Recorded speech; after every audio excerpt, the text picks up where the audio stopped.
13वां अध्याय। इंद्र को जीवन दान व बृहस्पति को जीव नाम देना। व्यास जी बोले, हे ब्राह्मण, आपने मुझ पर कृपा करके मुझे भगवान शिव के अनेक चरित्रों को बताया है। अब मैं आपसे एक और कथा जानना चाहता हूँ। मैंने पूर्व में सुना था कि भगवान शिव ने जलंधर का वध किया था।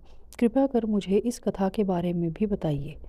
सूजी बोले कि जब व्यास जी ने महामुनि से इस प्रकार पूछा तो सनत कुमार जी बोले, हे महामुने, एक बार की बात है कि देवगुरु बृहस्पति और देवराज इंद्र भगवान शिव के दर्शन करने के लिए कैलाश पर्वत पर गए।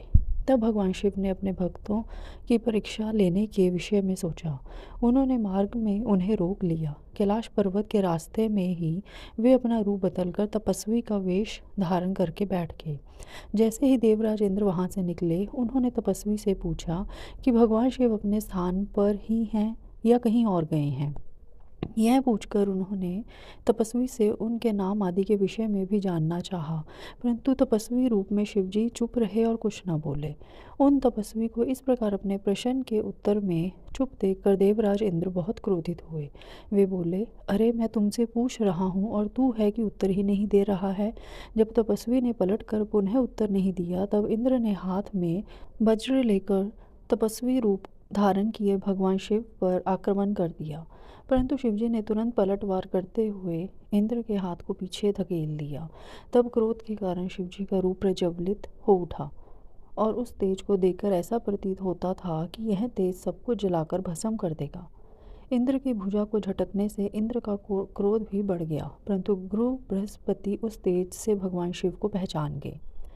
देवगुरु बृहस्पति ने तुरंत हाथ जोड़कर देवाधिदेव भगवान शिव को प्रणाम किया और उनकी स्तुति करने लगे। बृहस्पति जी ने देवराज इंद्र को भी शिव चरणों में झुका दिया और क्षमा याचना करने लगे। वे बोले कि हे प्रभु, अज्ञानतावश हम आपको पहचान नहीं पाए। भूलवश आपके अवहेलना करने का अपराध देवराज इंद्र से हो गया है। हे भगवान, आप तो करुणा निधान हैं। भक्त वत्सल होने के कारण आप सदा अपने भक्तों के ही वश में रहते हैं।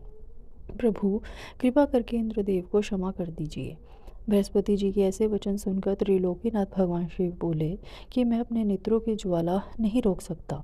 तब बृहस्पति जी बोले कि प्रभु, आप इंद्रदेव पर दया कीजिए और अपने क्रोध की अग्नि को कहीं और स्थापित कर देवराज का अपराध क्षमा कीजिए।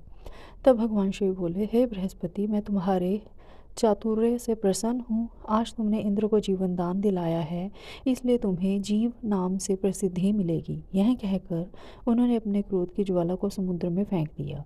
तब इंद्रदेव और देवगुरु बृहस्पति ने भगवान शिव को धन्यवाद दिया और उन्हें प्रणाम करके स्वर्गलोक चले गए।